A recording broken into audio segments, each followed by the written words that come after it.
Deportes, un programa para entender lo que pasa. La BBC siguió las experiencias del doctor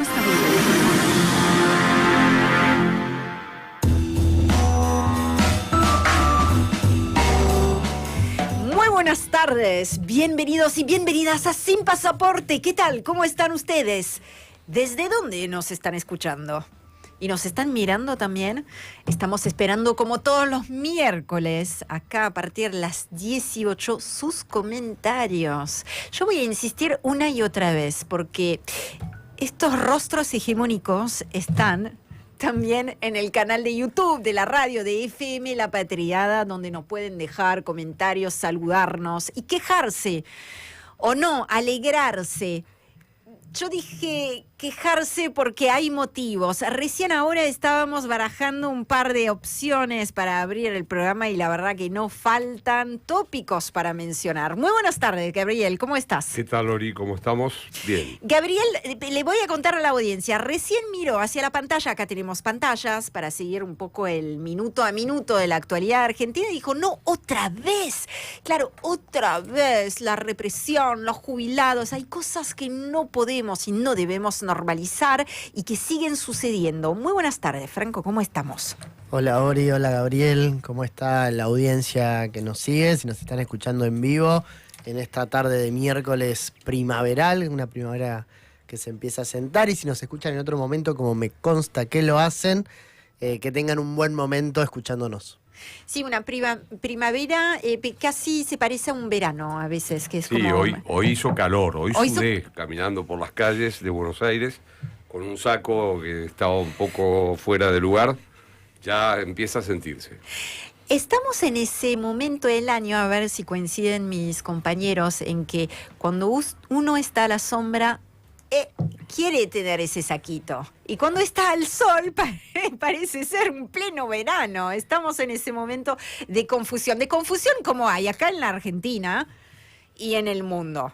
Y acá no les voy a decir que venimos a ponerle orden a este caos, pero sí tratamos de pensar juntos en una forma amena algunas de las tantas noticias que a nosotros nos llaman la atención.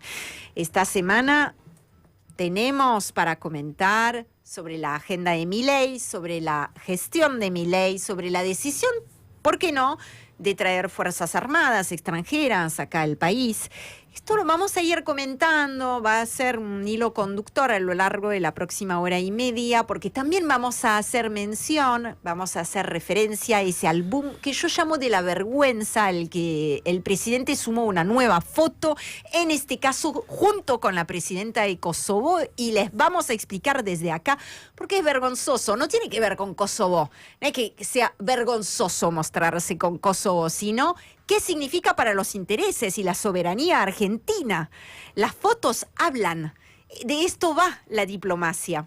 Y esto no es lo único que vamos a charlar. Además de ese álbum de la vergüenza, vamos a cruzar los Andes hoy para poner la mirada en Chile, que entra en la recta final de sus elecciones presidenciales, de la campaña de cara a las elecciones presidenciales, con un final todavía abierto. Vamos a tener la oportunidad de hablar con alguien que sabe mucho del tema para despejar dudas, entender mejor cómo está llegando Chile a esa fecha tan importante. También vamos a viajar a Barcelona. Hoy somos muy viajeros, ¿no? Estamos viajando por todos lados. Barcelona, que en estos días se convirtió en el epicentro de los debates culturales del mundo. Le vamos a explicar, a contar un poco por qué y qué se discute allí. Y otro destino lo tenemos aquí mismo, acá cerca, en la región. Es la hidrovía. Vamos también a contar con un comentario, la mirada afilada de Gabriel, sobre lo que significa, lo que está en juego con la hidrovía. Por momentos muy en agenda y en otros momentos muy en un segundo, tercer, cuarto plano. Ya nadie se acuerda de la hidrovía y sin embargo siempre es importante la hidrovía. Un canal realmente a nivel geoestratégico que amerita toda nuestra atención. ¿Me olvide de algo? Y a mí me gustaría que no dejemos de traer a la mesa y contarle a nuestros oyentes cómo están las cosas con la flotilla que está acercándose cada Horas vez más a cruciales, horas cruciales. Ahora están rodeados por efectivamente las autoridades israelíes que pretenden, ya hay imágenes circulando, ¿no?, de los tripulantes que Están todos sonando las alertas. con la instrucción de estar con chalecos salvavidas Así ante es. cualquier ataque, ¿no? Lo que significaría estar herido y flotando. Claro. Hay un riesgo de ataque, un riesgo de detención, también hay que decirlo. No sé si hasta dónde Benjamín Netanyahu estará dispuesto a llegar, pero es verdad que es otro punto, otro foco donde vamos Digamos a que tener... la racionalidad indica que el aislamiento de Netanyahu lo obligaría a, si bien detener la flota, no hacerlo en un nivel de violencia, porque todos los países, hay incluso legisladores de muchos países de Más Europa. de 40 países están y participando. están representados, y esto haría que pero Netanyahu ha demostrado una capacidad de transgredir y de pasar líneas muy por encima de lo que la racionalidad indica, así que esperemos que eso no termine así. Quería hacer dos referencias rápidas sobre algunas de las cosas que dijiste. Una, el decreto permitiendo el ingreso de tropas. Bien, a la volvemos a Argentina. ese punto, sí. Yo quiero relativizar un poco esto. Bien. Porque, primero, no es cierto, y tengo certeza de que en el fondo este gobierno quiere y se ha comprometido a establecer una base militar en la medida de sus posibilidades en territorio argentino, de Estados Unidos, del Comando Sur o de alguna lógica que esté cerca de eso.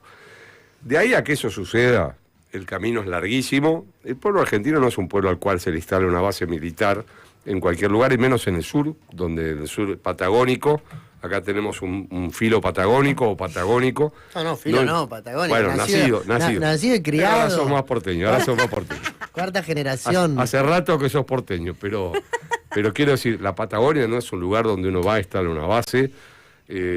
Hay un sector muy nacionalista, la visión del tema Malvinas, la visión de la soberanía, la soberanía sobre el mar. Quiero decir esto porque, por supuesto, que en el fondo yo estoy seguro que la idea del gobierno es eso, pero no sería el primer gobierno que hace maniobras.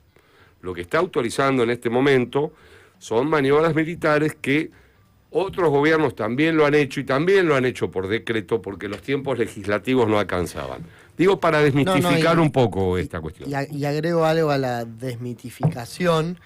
Es común, se hacen permanentemente los ejercicios militares conjuntos, y el Congreso países, a principio de año suele hacer en la primera sesión del año una autorización para que el Ejecutivo autorice ejercicios militares conjuntos dentro de ciertos márgenes, en el marco de la doctrina de defensa, etcétera. Así como se autoriza una sola vez por año los viajes al exterior del presidente de la nación, en el mismo sentido se autorizan los ejercicios militares conjuntos que implican el ingreso de tropas extranjeras y el egreso de tropas propias. Está bien que en un país o en un mundo donde nuestro presidente se babea ante la presencia de Trump, haya una reacción de este tipo. Ahora, lo cierto es que no está pasando que mañana va a haber una base militar norteamericana o de la OTAN o lo que fuera, ¿no? Yo creo, efectivamente, coincido con ustedes en que la relevancia de la noticia radica en su contexto, el escenario, quién está tomando esa decisión, en el marco de qué tipo de política de gobierno, y estamos viendo efectivamente a un Milei muy dispuesto a entregar soberanía en muchos aspectos, empezando por la economía, pero también pensando en recursos, también pensando, ¿no?, en un montón de cosas que Estados Unidos está mirando con cierto apetito.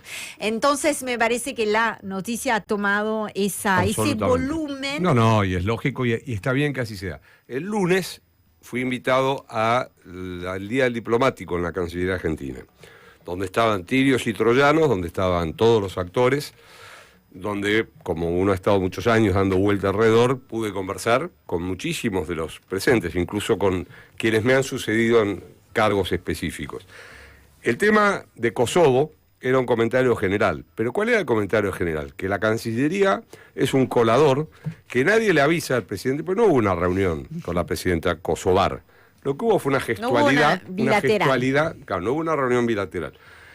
O bien, la hipótesis es que alguien que no es de la Cancillería argentina, indicó que se provoque ese gesto, o bien que la Cancillería ya ha perdido la capacidad de decir, ojo con eso, porque ahí hay un problema.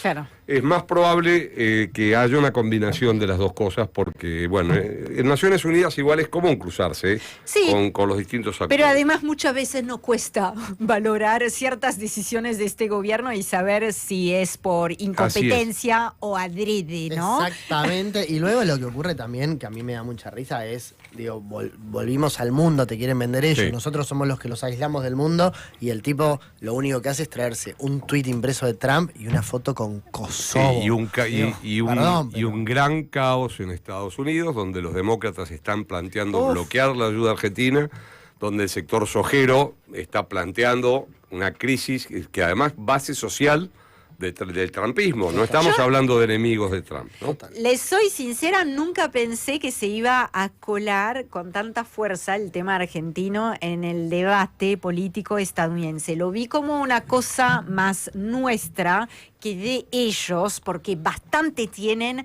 digamos, desafío, ¿no? En términos de desafío, bastante tienen para resolver. Pero se ve que, bueno, algunos parlamentarios congresistas estadounidenses supieron leer ahí algo de que agarrarse para también, bueno, seguir peleando una política que claramente tiene un sesgo fuerte. Recordemos que además el gobierno ha cerrado. En Estados Unidos sucede que la administración, cuando no se aprueba el presupuesto, Sí. entra solamente a atender temas de ultraemergencia. Claro. Y entonces está cerrado todo lo que es, y en ese contexto en que está bloqueado el proceso de presupuestario, es que sucede esto también. Entonces, los demócratas están planteando esto como parte de la agenda de discusión con el gobierno, aunque no sea un tema del presupuesto específico. Es decir, que hay alrededor, eso ha permitido volver al mundo de alguna manera, ¿no? Pero no puesto... Pero no de la manera en que uno Sí, hubiera querido, ¿no? Así es. Bueno, con todo eso en mente, todo esto en mente, porque vamos a volver al tema de la foto con la presidenta de Kosovo mucho más adelante. Arranca entonces un nuevo Sin Pasaportes.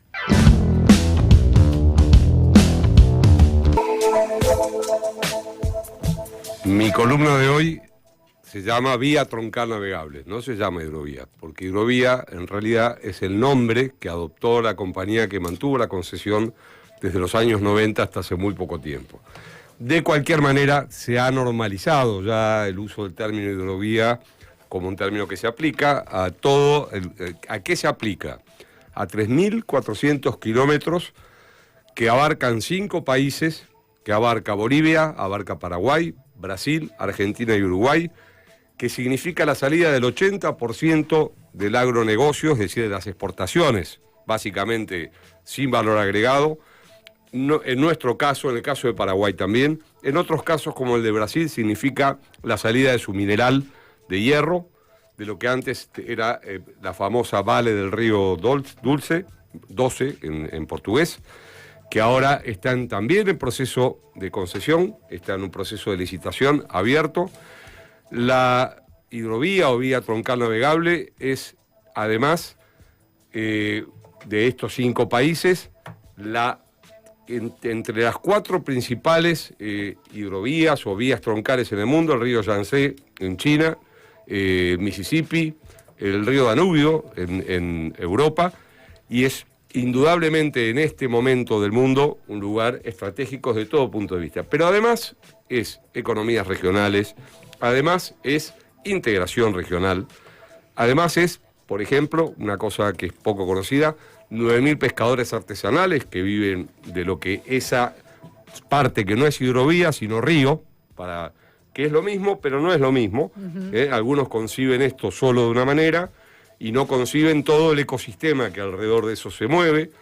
Además, indudablemente, y quienes lo recordamos, en el año 21 el agua llegó a 40 centímetros en Rosario. Es decir, es un sistema vivo, hubo una bajante histórica. Los temas de cambio climático afectan indudablemente el volumen de las lluvias. Estamos hablando de una gran cantidad de cosas. No estamos hablando solo del agronegocio o del negocio que significa la salida de las exportaciones. Pero hay que poner en claro que esta situación de la salida de las exportaciones, en este mundo, y en este mundo donde está estallando los temas comerciales, es muy importante. Pero además, ¿qué es más importante también? ¿Quiénes fueron los principales beneficiarios de la quita reciente de retenciones que hizo el gobierno? Bueno, son en la Argentina, son los 5 que más sacan y que más usan esa hidrovía. ¿Quiénes gestionan los puertos que hay alrededor del sistema Paraguay-Paraná?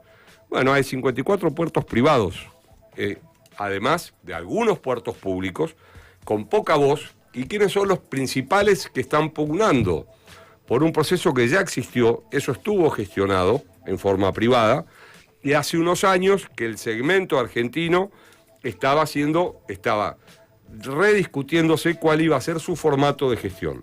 Mientras tanto, la Administración General de Puertos era la que estaba haciendo la transición de ese camino de gestión. Hubo el año pasado, ustedes recuerdan, y ahora pasó al olvido, pero fue tapa de muchos diarios durante bastante tiempo, un proceso licitatorio en el cual empezaron a aparecer muchas compañías de nombres neerlandeses, de nombres, en general, las grandes operadoras son europeos, pero no solo. Por ejemplo, el Mississippi lo gestiona el ejército de los Estados Unidos.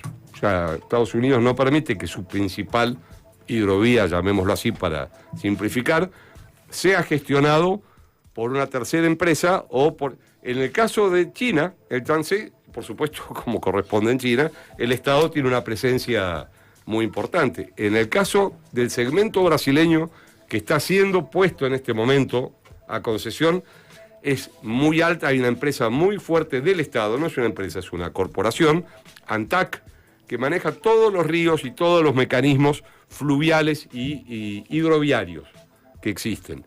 En la Argentina eso se ha reducido, hace poco a una agencia, en su momento eran diversas agencias que trabajaban, y el gobierno argentino fracasó en esa intento de puesta en valor, que quiero decir, no era solo una idea del gobierno, ¿no? Todo el sector agropecuario que está atrás de esto, la Bolsa de Cereales de Rosario, distintos actores empujaron ese proceso. Luego fracasó por 2 cosas. En primer lugar, porque los usuarios, incluso los usuarios más gruesos, más importantes, se opusieron, pero también fracasó porque hubo un dictamen de la Procuraduría de Investigaciones Administrativas que determinó que no habían sido tomados en cuenta todos estos actores y factores que nosotros dijimos. Ustedes saben que la licitación que el gobierno sugería era por 60 años. Es decir, era una licitación absolutamente, por supuesto, mucho más allá de nuestras vidas, por lo menos de la mía con seguridad. Vos vas a vivir seguramente. No, 2008, estaba sacando las cuentas, año 2085. Sí. No sabemos si el mundo... ¿no? Y por ejemplo, impedía el proceso licitatorio en marcha en la Argentina, decía que quien fuera a licitar tenía que tener un conocimiento de la gestión en esa vía. Hay solo una empresa en el mundo que tiene un conocimiento, que era quien la venía gestionando, que es la holandesa Jan de Nul, que es la principal operadora. Al final, de cualquier manera, había otra empresa holandesa, ya no se dice así, de los Países Bajos o neerlandesa, que es DEME, que era quien había quedado como supuestamente más en la línea. Ahí había una discusión de lobbies y aparecía que la reina de Holanda podía tener algún interés, que el propio Macri, que es un operador importante. Se hablaba al principio del gobierno de Milei que una de las cosas más importantes que Macri había pedido era la capacidad de incidir en la operación de la licitación. Ese debate está abierto. Estamos hablando de un tema estratégico. Total, además, curiosamente, el organismo que administra la hidrovía o administra la vía troncal navegable es el Comité Intergubernamental de Hidrovía, que es anterior al Mercosur. Están los mismos países que integran el Mercosur, porque está Bolivia, que está en tránsito de entrar, sí, y los otros 4 países, pero tiene normas distintas a las del Mercosur, aunque, por supuesto, interactúa con el Mercosur. Participamos en estos días de un debate en el cual yo creo que el Mercosur debe tomar más cartas y más claridad, porque es un proceso, no puede moverse un sector sin que todo este segmento se mueva. En algún momento en lo que es el segmento, la zona que pertenece a Paraguay en forma soberana, se habló de que el propio ejército de Estados Unidos, el cuerpo de ingenieros del ejército de Estados Unidos podía ser quien lo gestionara. No puede haber un manejo desigual, tiene que haber normas, reglas de juego, reglas que respeten los temas ambientales, reglas que respeten la soberanía, reglas que respeten la integración en los futuros procesos que se abran sobre esto. Así que no estamos hablando de la hidrovía, sino de la vía troncal navegable, un debate que seguramente al día siguiente de las elecciones va a resurgir con fuerza en la Argentina. Sin pasaportes, todos los miércoles a las 18, FM La Patriada. ¿Qué tal si viajamos a Barcelona, donde se está celebrando, terminó hoy mismo, si no me equivoco, la Mondia Cult 2025? Estamos hablando de la mayor conferencia mundial sobre políticas culturales y desarrollo sostenible, organizada por la UNESCO, y allí está participando Flor Meneci o Menechí, ahora le voy a preguntar la pronunciación correcta, secretaria de Ibercultura Viva. Poeta y ensayista, especialista en políticas y estudios culturales. Cuando hablamos de Ibercultura Viva, ella nos va a explicar con mayor profundidad, más detalles, pero es un programa de cooperación, digamos, ¿no? Internacional, creado hace más de una década, que ya reúne a 14 países y que tiene ese objetivo tan difícil de lograr, ¿no? De impulsar políticas públicas que puedan fortalecer las culturas de las comunidades, con énfasis en la diversidad y en la participación ciudadana. Flor, ¿nos estás escuchando? No, todavía no está en línea Flor, pero estamos a segundos de comunicarnos con ella. Yo les cuento que el organismo Ibercultura... ¿Explique bien o...? Sí, está bien, pero es interesante entender que no es un organismo en sí mismo autónomo y que solo se dedica a lo cultural, sino que es la pata cultural de la Secretaría Iberoamericana. Claro. Así como está la OIJ, que es el Organismo Iberoamericano de Juventud, este es el de Cultura, que funciona en el sistema iberoamericano. Y que en esta ocasión está participando de un evento, entiendo yo, de alcance todavía mayor. Ahora sí, estamos en comunicación con Flor. Muchísimas gracias por el contacto con Sin Pasaportes. ¿Cómo está, Flor? ¿Cómo están Sin Pasaportes? Saben que hay unos problemas de eco, así que bueno, pongo el altavoz ahora. Pensé que me ibas a decir que estaba la línea ligada. Y con lo que está pasando de interrupciones de las comunicaciones en distintos lugares, realmente parece de ciencia ficción lo que digo, pero está afectando. Bueno, vamos a ver si se puede llevar adelante este intercambio de una forma que sea amable también para la audiencia. Flor, hemos hecho una breve introducción con la información. La escuché, sí. Ah, bueno, yo tengo ganas de preguntarte, ya que estás allí en Barcelona al cabo de varios días de ese evento de alcance internacional, ¿cuáles son los grandes debates? Queremos saber cuál es la temperatura, cuáles son los grandes debates que hoy atraviesan al inmenso y muy diverso y dispar también mundo de la cultura. Bueno, qué buena que la pregunta venga por ese lado, porque lo interesante de esta reunión internacional y de la serie de eventos simultáneos que también se dieron, que reunieron por otro lado también a la sociedad civil, eventos que ha contenido y que ha articulado también el gobierno de España con la ciudad de Barcelona, y que han permitido también generar un foro social simultáneo a lo que es esta cumbre, que es una cumbre que se inscribe en un proceso que empieza ya hace 3 cumbres atrás, y que desde la UNESCO se intenta instalar como la plataforma internacional de conversación acerca de las políticas culturales en este marco. Han participado aquí muchísimas delegaciones, se ha estado discutiendo 3 días intensos alrededor de algunos ejes centrales que tienen que ver con los derechos culturales, con la inteligencia artificial y también con la climática. Flor, Franco te saluda, ¿cómo estás? Hola Franco, ¿cómo estás? Bien, te hago dos preguntas y te dejo hablar de corrido, que cuando empezás a hablar de corrido se oye mejor. La primera es, ¿hay más argentinos? ¿Hay funcionarios del gobierno nacional? ¿Hay funcionarios de algún estado subnacional allá en Barcelona, en este evento importantísimo de la cultura Mondiacult? Y la otra, una pregunta media una pregunta de, yo sé que hay como en el mundo de la cultura hay muchos egos, excesos de egos. Hay gente famosa, viste que por lo general en los ministerios de cultura suelen haber funcionarios que sean músicos, bueno, nos ha pasado a nosotros con Teresa Parodi, etcétera. ¿Alguna perlita tipo LAM que nos puedas contar que esté pasando allá en Barcelona? Como perlas LAM, a ver, la ministra de Cultura de Brasil, que es Margarete Menezes, es una música muy querida en Brasil.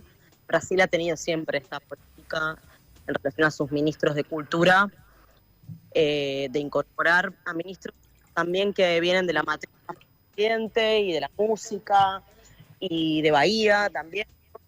Hemos tenido en Brasil un gran ministro de cultura que fue Gilberto Gil hace 20 años y que fue de hecho el ministro que comenzó a estructurar en Brasil la política cultural con bajas unidades que hoy Brasil exporta a todo el mundo.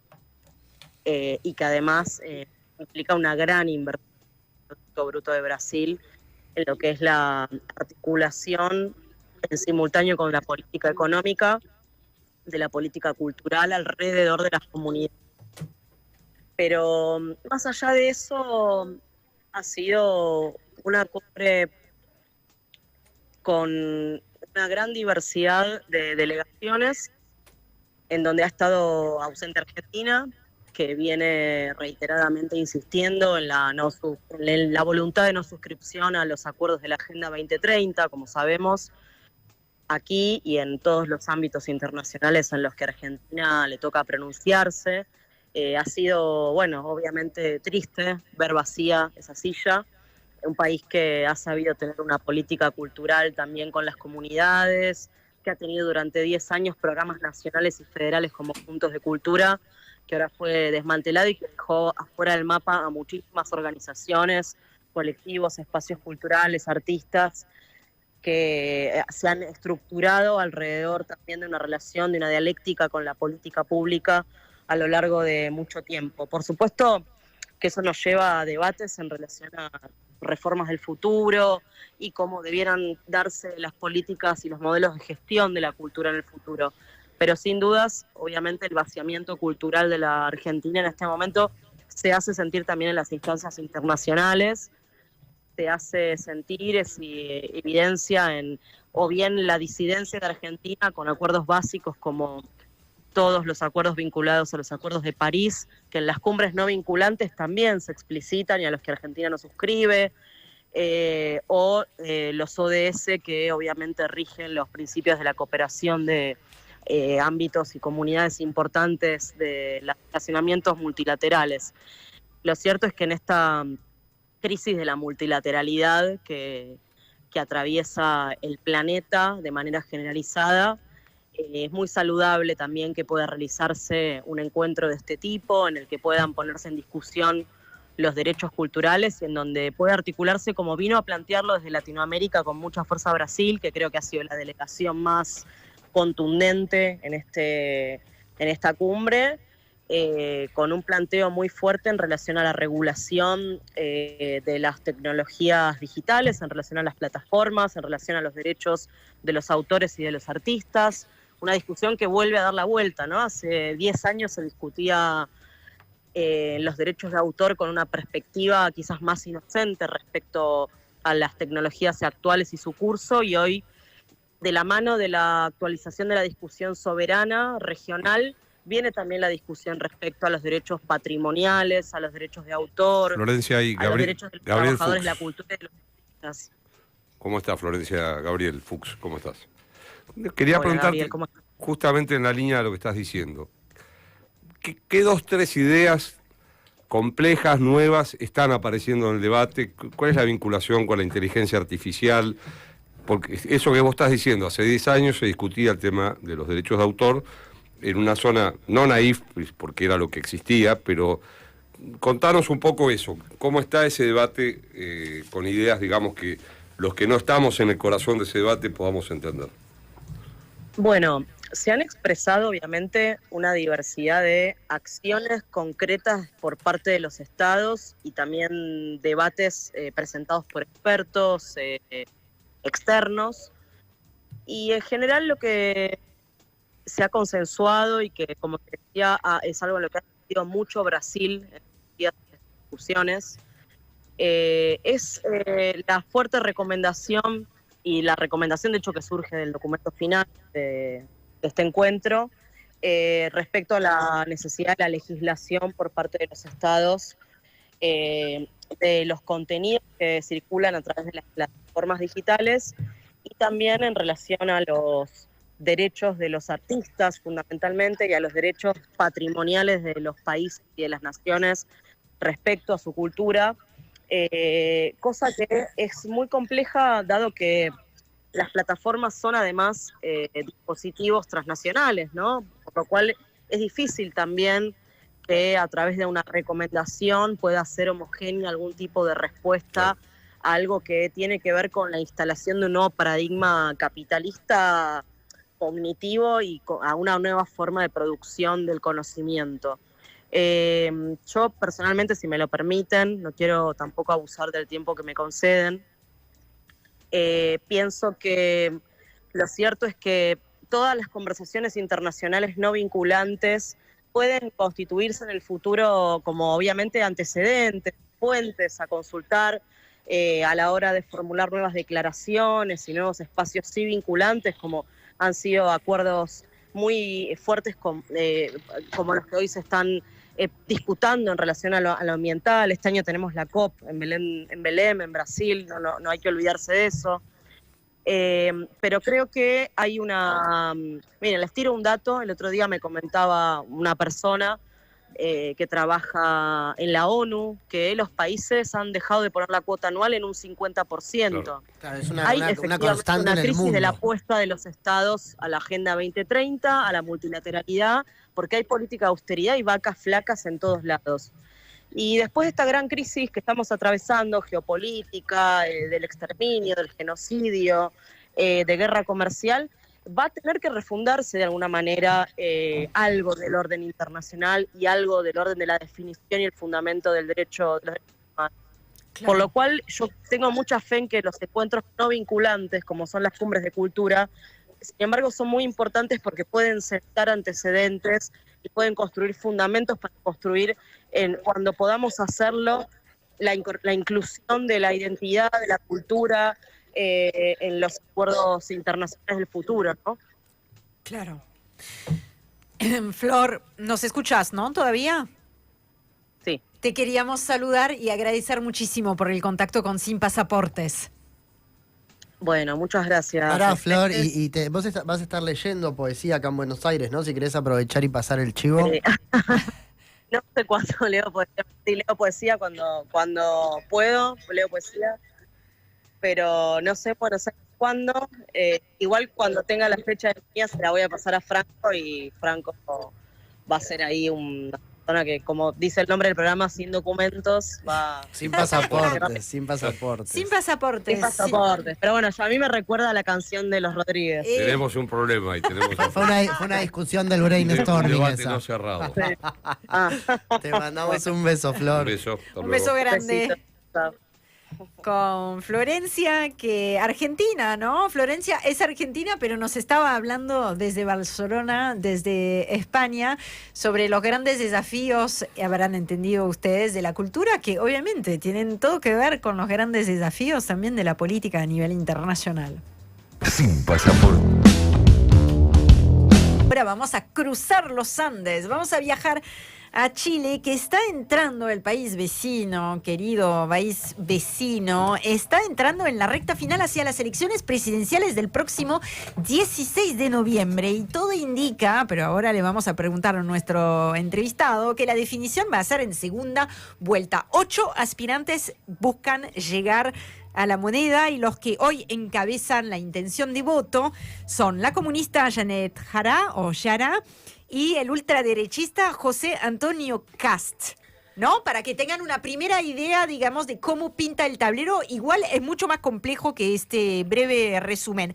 Es también, además de ser el tramo final de la campaña electoral de cara a esos comicios, es también el tramo final de la gestión de Gabriel Boric. Y sí, por supuesto, un presidente que podríamos decir atípico en varios aspectos. Muy joven. Poniéndole un poquito de perspectiva histórica, efectivamente, no solamente muy joven, el más joven de la historia de Chile, que va a dejar la moneda con 40 años. No sé qué hacían ustedes Un proceso que recordemos que comenzó en las calles y terminó en la moneda. Efectivamente, un presidente surgido, y eso también es atípico, de los movimientos estudiantiles. Boric asumió en su momento en un país en ebullición, atravesado por una crisis política profunda, obligado a pasar, retomando la idea, ¿no?, de ambos mis compañeros, obligado de alguna manera por el ejercicio del poder, ¿no?, a pasar muy rápidamente de ser con un militante proceso constitucional que resultó de altísima complejidad. Exacto. Que tuvo dos momentos además, y que va a ser una de las marcas, ¿no? Quizás el no haber podido concluir ese proceso constitucional, que era la demanda de las calles y que llegó a la moneda, ¿no? Y que muchos se lo han achacado a él como responsable político, ¿no?, del momento de Chile, no haber sido el facilitador para que ese proceso constituyente, que si bien él asume con el proceso andando, no haya podido tener lo que ellos llaman la salida de esa constituyente como se esperaba, como era expectado en las calles. Que es un aspecto interesante en este caso de analizar cómo efectivamente pasó de ser ese militante milenial a un hombre de Estado, con todos los desafíos que se presenta efectivamente a quien está al frente de un país, como por ejemplo la constituyente que mencionaban recién mis compañeros. Para analizar este escenario y para analizar la trama, de alguna manera, de estas elecciones, ya estamos en comunicación con Harold Correa, abogado, analista político, con amplia trayectoria, además en campañas presidenciales justamente en Chile. Harold, muchísimas gracias por el contacto con Sin Pasaporte. ¿Cómo estás? ¿Nos escuchás, Harold? Nosotros no te escuchamos. Puede ser que estés muteado. Aquí. Ahí estamos. Ahora sí. Ahora sí. Muchísimas gracias por la presentación a ambos y en particular a Gabriel que tomó contacto para poder conversar estos temas que son tan trascendentes y que, por cierto, a veces estamos pensando que estamos demasiado cerca, tan cerca que no conversamos de lo que pasa en un país con el otro. Es verdad. Yo creo que estos espacios son muy importantes. Sí. Es verdad, y también hay que decirte, Harold, que están pasando un par de cosillas acá en Argentina que nos tienen a todos un poquito atareados. Lo sé, y la política argentina es de una riqueza conceptual y política, valga la redundancia, de enorme entretenimiento para aquellos que nos gusta analizar y ver los liderazgos, cómo se mueven y se desenvuelven. Harold, me gustaría empezar preguntándote, y te voy a explicar un poco mi razonamiento acá, pero ¿cuál es la trama de estas elecciones? Digo, para Boric en su momento, en aquel momento, cuando logró efectivamente llegar a la presidencia, fue la post-pandemia, fue el post-estallido también, con todo lo que significó en su momento, un estancamiento económico, además de un contexto internacional bastante adverso para las democracias y que sigue siendo bastante adverso para las democracias. Entonces, a menos de 2 meses de las elecciones en Chile y más allá de los nombres propios de los aspirantes, los candidatos, ¿cuáles son las circunstancias que marcan este momento político de Chile? Bueno, al escuchar la parte final de la reflexión que ustedes estaban haciendo antes de presentarme, creo que contextualiza bastante el escenario electoral actual. Me refiero a los procesos constitucionales. Solo 2 palabras de eso para que podamos hacer un contrapunto argumental, no en profundidad ahora porque no es el tema, pero más adelante si ustedes lo quieren. Yo soy un convencido, y lo había dicho también, muchos de nosotros lo dijimos en ese minuto, en que había 1 millón de personas en las calles en Santiago, 1 millón de personas protestando, que ese movimiento no tenía por función ni de lejos una reforma constitucional. Lo que la gente demandaba en las calles era mínimos civilizatorios de desarrollo familiar, económico de las familias. Eso no pasaba ni de lejos por un tema constitucional. Fue la clase política transversal la que desesperadamente buscó una argumentación de salida en código político. Todo esto liderado principalmente por Sebastián Piñera, como ustedes bien saben, un presidente de derecha liberal, con la complicidad de muchos políticos, yo diría casi de la totalidad de los políticos, porque veían con desesperación que se derrumbaba el modelo político chileno junto con el modelo social chileno. Entonces se instaló, muy en concomitancia con la llegada de la pandemia, una interpretación política liderada por la derecha de que esto se solucionaba con una reforma constitucional. Y la gente, agobiada por las protestas, agobiada por su propia manifestación de dolor y desesperanza en el modelo chileno, y por otro lado, llegando la pandemia, lo que hace es paulatinamente desmovilizarse, confiando cada vez más en la solución política que la clase política transversal, con los brazos abiertos y hacia arriba, transversalmente, como suele ocurrir en la política chilena, prometía como el escenario de salida. En esa coyuntura surge también una oportunidad para hacer el gol en código futbolístico muy clara del presidente Boric y de algunos otros liderazgos de lo que se llama en Chile el Frente Amplio, que básicamente aprovecharon la oportunidad para vestirse de pantalones largos y decir, sí, Chile necesita una salida constitucional.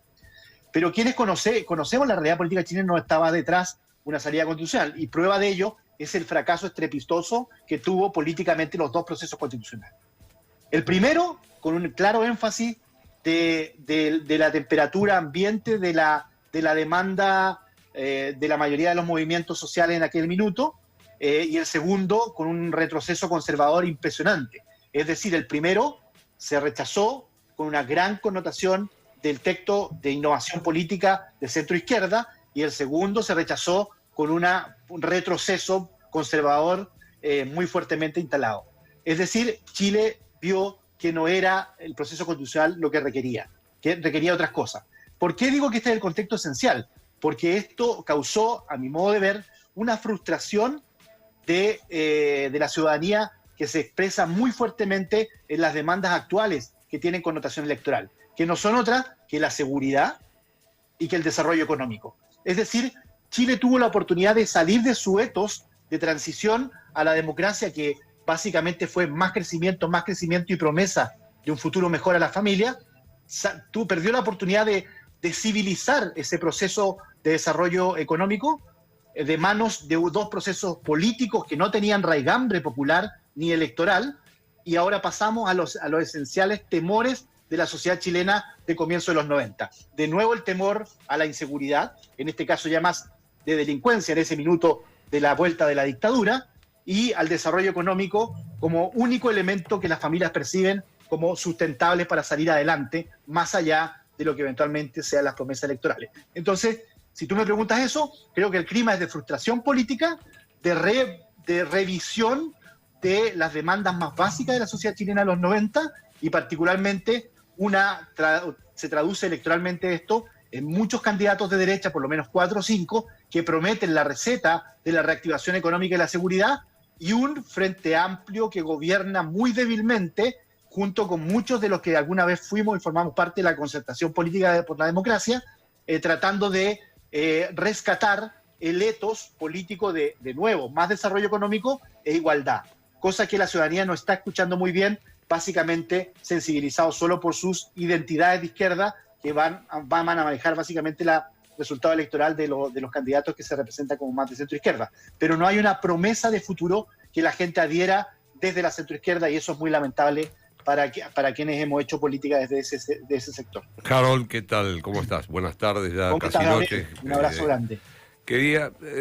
Acá en la Argentina nosotros llamamos el teorema de Baglini. Baglini era un diputado radical de la época de Alfonsín, que tenía una teoría que decía que la grandilocuencia es inversamente proporcional a la cercanía del poder que uno tiene. Y ahí, esta semana he escuchado 2 declaraciones. Una de Kast, que fue tapa del diario La Nación en la Argentina, dio un extensísimo reportaje de 2 páginas, y otra de Jara. Kast, el título del diario La Nación es, bueno, yo respeto a los periodistas, me gusta el diálogo, o sea, tratando de mostrar una diferenciación indirecta, no ideológica, por supuesto, me parece, de proceso argentino. Que yo entiendo que, conociendo un poco a la sociedad chilena, más allá del fondo, las formas de Milei y del estilo de gobierno seguramente son formas que, si bien están siendo imitadas por algunos, son complejas. Y por parte de Jara, he escuchado declaraciones en las cuales, sobre Venezuela y tomando distancia, bueno, un poco esta cercanía del poder, parecería que a ambos candidatos los pone o los tira a un centro. Es ese centro el que está buscando, un poco lo decías, creo, ¿no? Está buscando hoy la sociedad chilena, por eso está esa disputa de corrimiento al centro de ambos candidatos. Yo creo que la clase política chilena, y particularmente los liderazgos que pretenden conquistar la presidencia, hacen una mala interpretación del electorado, porque todo el mundo cree que el centro en Chile es muy ancho, muy amplio, y que hay mucha diversidad de centro. Y si eso fuera así, no estaría liderando la encuesta una persona que viene de la raigambe comunista y una persona que viene de la extrema derecha. Y la disputa que hay es por el sentido común, más bien, más que el centro. Y efectivamente creo que eso ayuda, sobre todo a la centroizquierda, porque la identidad de muchos chilenos, particularmente en el mejor momento de la democracia chilena de los 90 en adelante, sobre el 50%, la identidad del 50% de los chilenos es de centroizquierda, particularmente porque está marcada a fuego por la elección del 88 que sacó a Pinochet. Y de ahí en adelante, la mayoría de los chilenos siempre ha votado por la centroizquierda. Por lo tanto, hay una identidad muy fuerte de la centroizquierda. Y la derecha también. La derecha tiene por lo menos un 30, un 40% duro, que viene con los abuelos y con los padres, y ahora renovada juvenilmente incluso, por la reivindicación de lo que fue la dictadura de Pinochet. Entonces creo que el centro no es el concepto que los candidatos deberían buscar explícitamente, a pesar de que muchos lo entienden, verbalizan de una manera así como el centro. Lo que están buscando es el sentido común. Y el sentido común del chileno hoy día te dice: necesitamos que este país vuelva a funcionar, que la economía me vuelva a dar réditos como me dio en los 90 y los 2000, y que haya seguridad. Y en esa disputa de relato es muy peligrosa, sobre todo para los sectores que tienen una innovación política desde el progresismo. Muy bien. ¿Cómo estás, Harold? Un saludo, Franco Metaza. Franco, mucho gusto. Bien, está sucediendo el Mundial Sub-20 ahí en Chile. Así es. En este De momento, hecho, sí. a las 8 de la noche juega Argentina con Australia. Te quería preguntar en qué anda Michelle Bachelet, cómo está ella. En un momento incluso sonó como posible candidata a secretaria general de Naciones Unidas. Así que un poco que nos cuentes cómo está Michelle. Sí, ella bueno, tú sabes que Michelle para todos nosotros es un liderazgo progresista muy potente, porque tuvo la posibilidad de tener dos gobiernos muy distintos el uno del otro, pero dos gobiernos que terminaron con altos índices de aprobación, y ella es una figura muy carismática para todos los chilenos. Después de su segundo gobierno, yo diría que ella se ha transformado en un activo simbólico de la institucionalidad chilena, pero no ha tenido, a mi juicio, un efecto electoral importante en Chile. De hecho, si hubieran seguido muy en detalle la elección política anterior que ganó el presidente Boric, ella optó muy tempranamente por una candidata socialista, que es Paula Narváez, sin tener ninguna posibilidad de marcar la diferencia de esa candidata, a pesar del apoyo de Bachelet, que figuraba permanentemente muy arriba de la encuesta.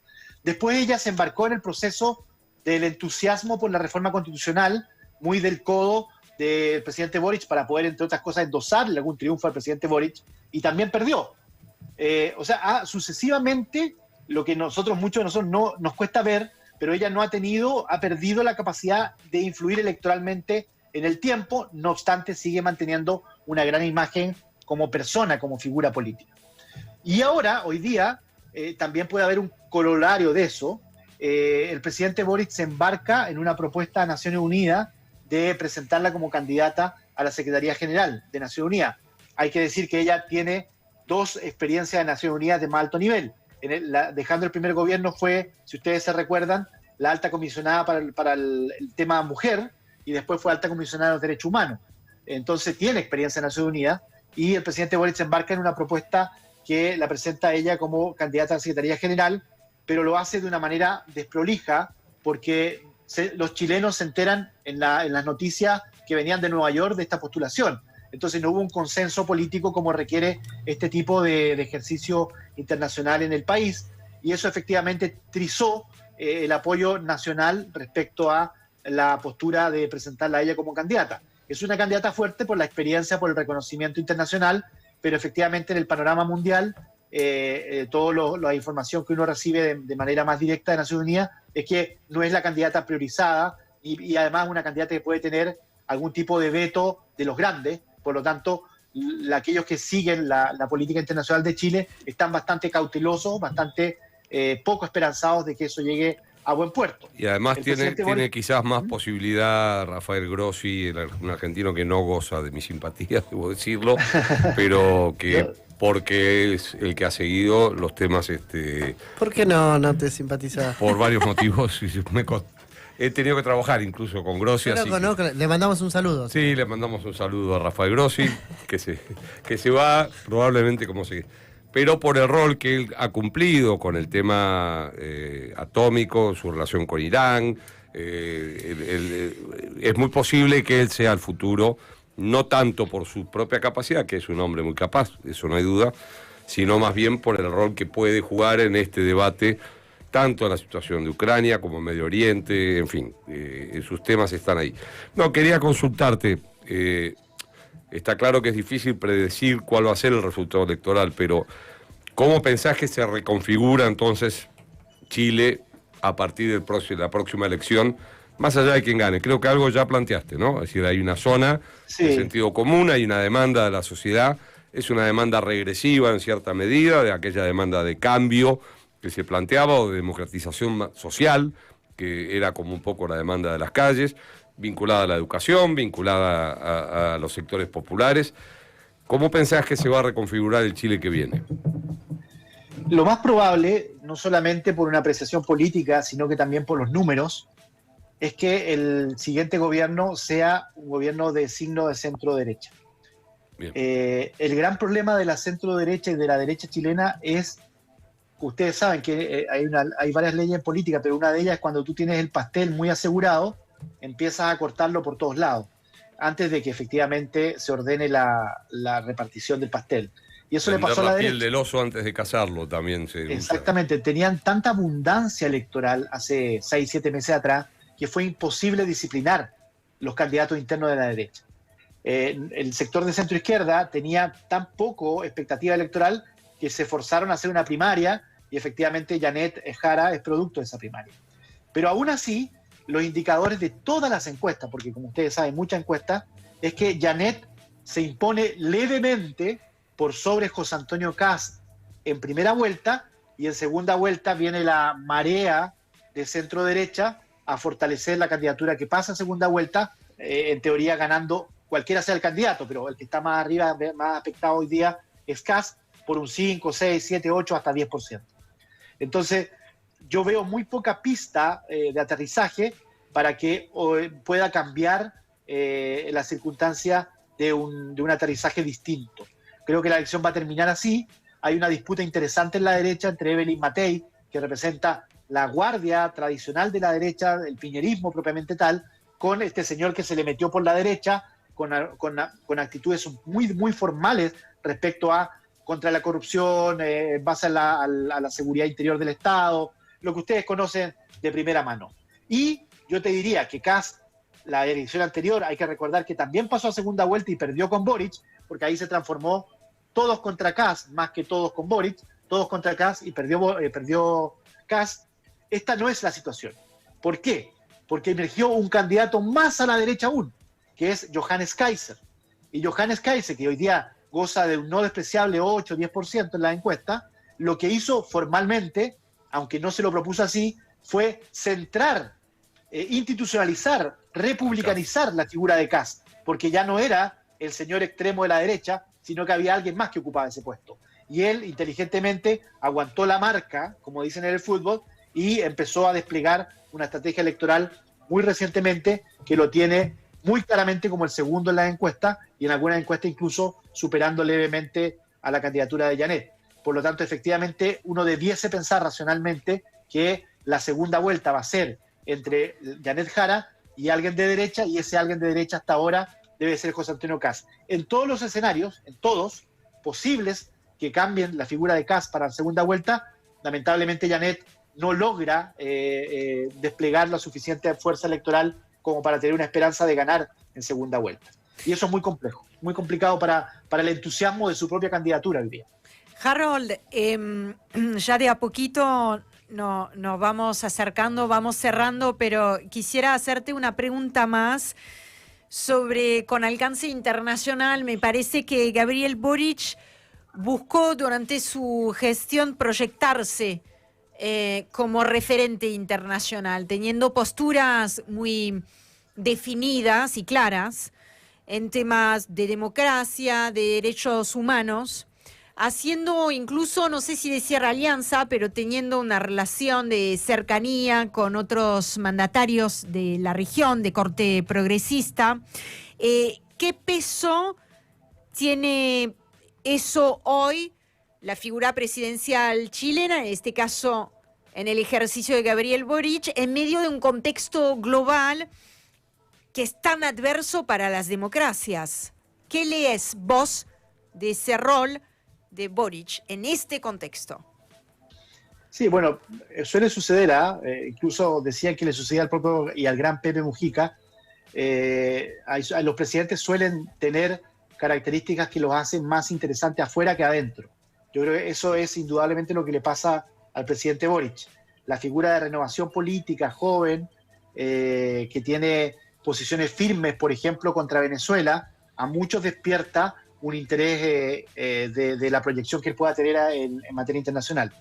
Yo creo que efectivamente es indudable que él, si se lo propone, tiene muchas condiciones para hacer una importancia en su liderazgo en materia internacional.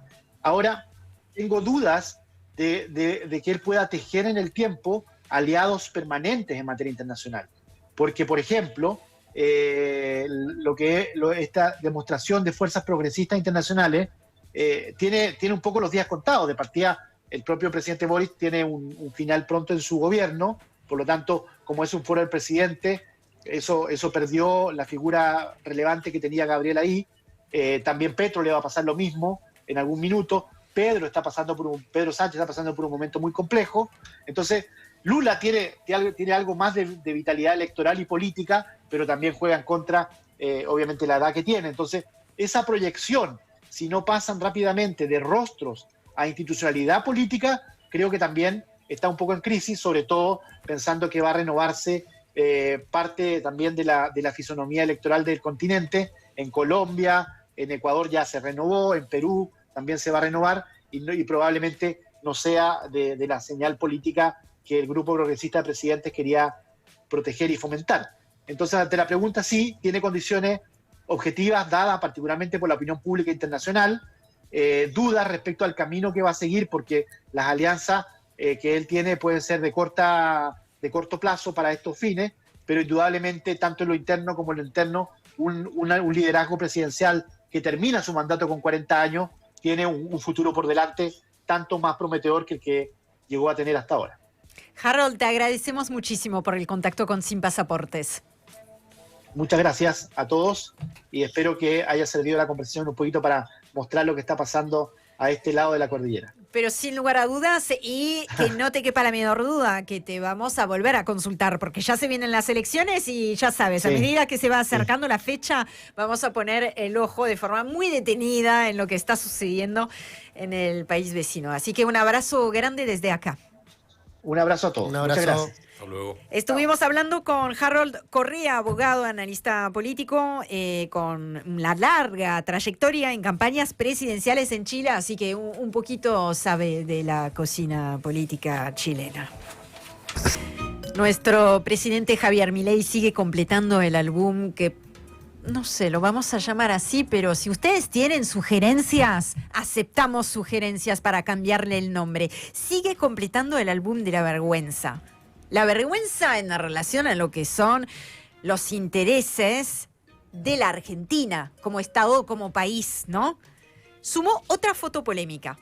Esa foto se la sacó en Nueva York, en el marco o en los márgenes de la Asamblea General de las Naciones Unidas, y allí Javier Milei saludó de manera muy cordial a la presidenta de Kosovo.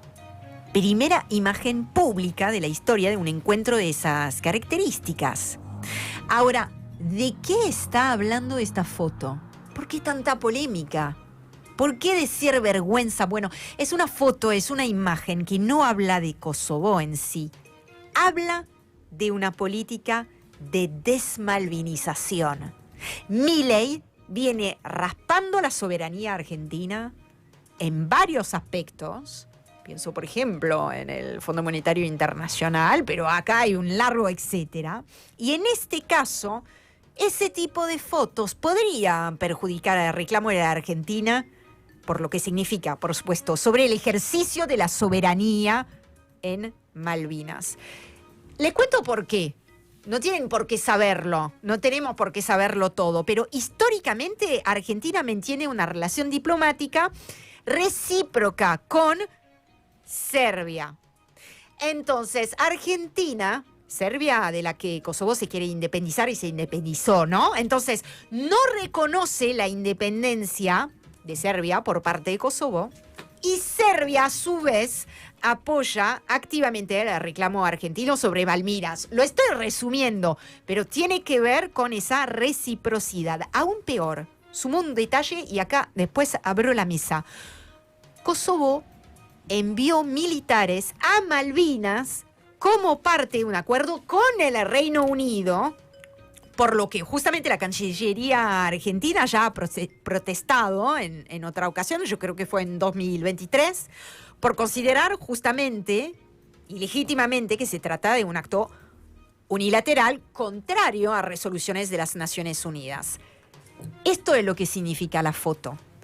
El foco no tiene que estar puesto, creo yo, en la presidenta de Kosovo, sino en Milei. En materia de política exterior, Milei viene rompiendo numerosos compromisos de la diplomacia argentina, políticas de Estado que siempre habían logrado trascender la cuestión más partidaria, ¿no?, de quién estaba ocupando el sillón presidencial. Y este es otro ejemplo con sus consecuencias.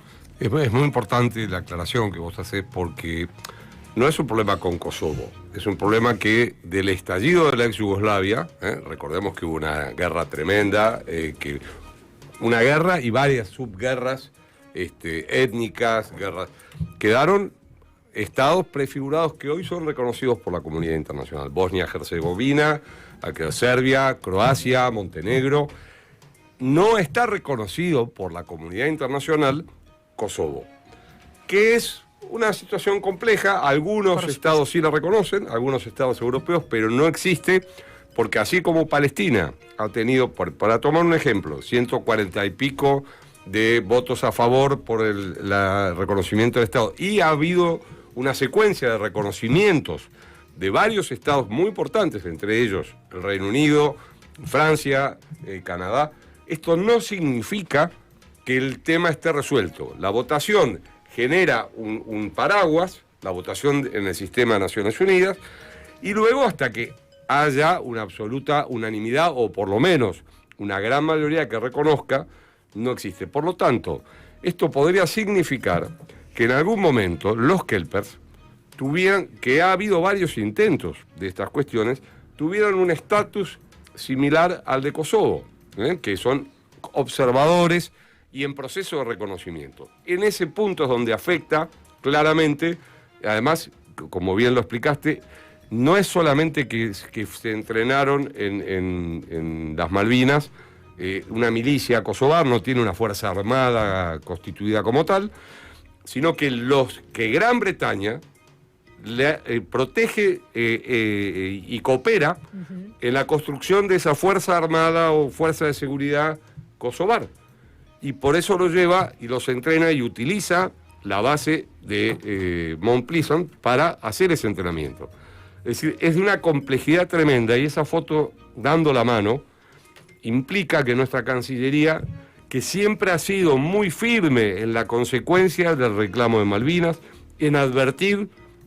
Nosotros tenemos un ejemplo con Franco sobre el famoso tema de Anubón y cosas por el estilo, en advertir que no es todo simple y que uno puede decir lo que quiere, sino que hay cosas que naturalmente, entrando en ese callejón, se termina en un punto donde la votación luego en los comités de descolonización, etcétera, etcétera, nos Tiene su resultan influencia. negativos.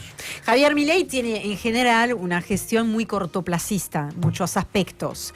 Y esto acá se siente. La diplomacia de verdad es un juego de ajedrez. Y se va construyendo a lo largo del tiempo, paso a paso, y por eso es tan importante en lo que hace a los intereses de una comunidad, de un país, de un Estado, respetar ese piso de consenso común por el que uno va a batallar. Voy a pelear por el ejercicio de la soberanía argentina en las Islas Malvinas. No puede ser el proyecto de un gobierno, obviamente que es el proyecto de un país. Totalmente, y luego lo que también ocurre que la foto esa termina siendo el corolario de una misión de Javier Milei a la Asamblea General de Naciones Unidas muy triste, muy débil, muy desdibujada. Casi que no parece que haya ido a una Asamblea de Naciones Unidas, sino que fue a Estados Unidos y punto, ¿no? Uh-huh. No tuvo más que su agenda con Estados Unidos en esta... Sí, y con Netanyahu también, ¿no? Otra Y con foto de la Netanyahu. vergüenza, sin lugar a dudas, la foto que se sacó sonriendo junto con el primer ministro de Israel, Benjamín Netanyahu. Si uno además hace ese ejercicio, que sé que parece tal vez un poco amarillista, pero de contrastar, amarillista o fácil de hacer, pero hay que hacerlo, contraponer la foto de Milei junto con Netanyahu, mientras en la franja de Gaza están bombardeando a una población civil y llevando adelante un genocidio. Eso también es algo que va a quedar obviamente para la historia, para la posteridad en el mal sentido. Es una foto de sentido histórico. Milei ha roto y sigue rompiendo muchos de esos consensos. Muy, muy por fuera de los caminos hacia donde va, ¿no? La centralidad del mundo, hacia donde están yendo los debates, muy a contramano, casi en la marginalidad, más allá de que el hecho de que su alineamiento con Estados Unidos parezca que es todo lo contrario a la marginalidad, bueno, en este caso no. En este caso habla de la marginalidad de la política exterior del presidente argentino y en una situación de mendicidad casi, ¿no? Muy, muy, muy triste, muy desdibujado.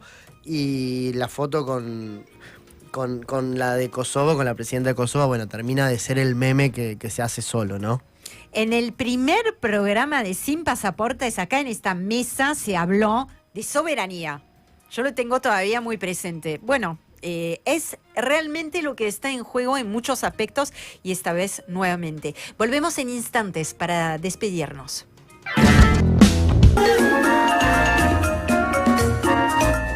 Ronda de agradecimientos para cerrar este nuevo Sin Pasaportes.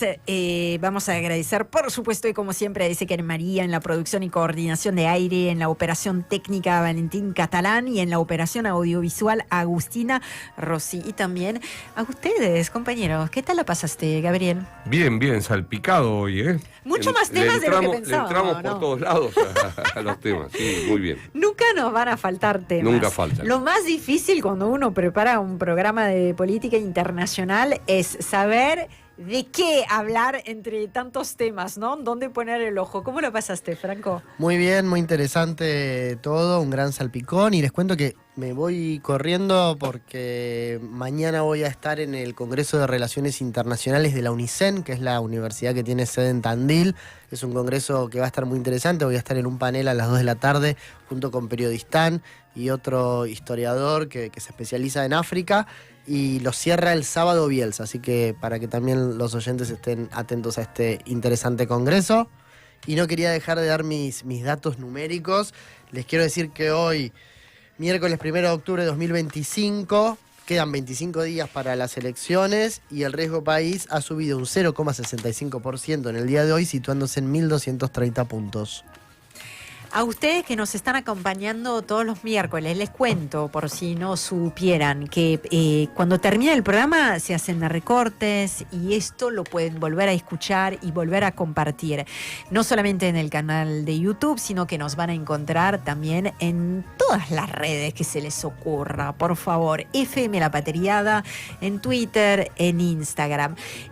Un me gusta, compartir, mandarle a un compañero, una compañera, y así de a poquito va creciendo la comunidad. A todos ustedes que nos están acompañando, muchas gracias y nos volvemos a ver el miércoles de la semana que viene. ¡Chao!